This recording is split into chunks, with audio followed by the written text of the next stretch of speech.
La tos se produce cuando los virus, las bacterias y el polvo irritan las terminaciones nerviosas de las vías respiratorias entre la garganta y los pulmones, pero también es la forma de la que se vale el organismo para expulsar las sustancias dañinas.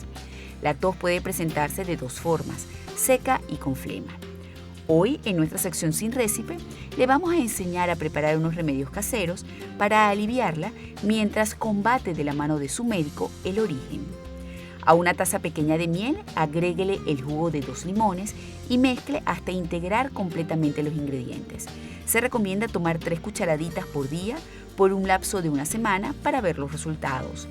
Ahora, si le resulta muy fuerte esta combinación de la miel con el limón, puede agregarle leche tibia, lo que le ayudará a expulsar la flema que acompaña la tos.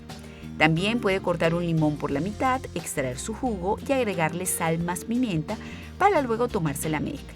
Hágalo por varios días para ver los resultados. Por último, puede hacer gárgaras de limón. Para ello necesita medio vaso de agua, se le agrega media cucharadita de sal y de último se le coloca el jugo de 2 limones y listo.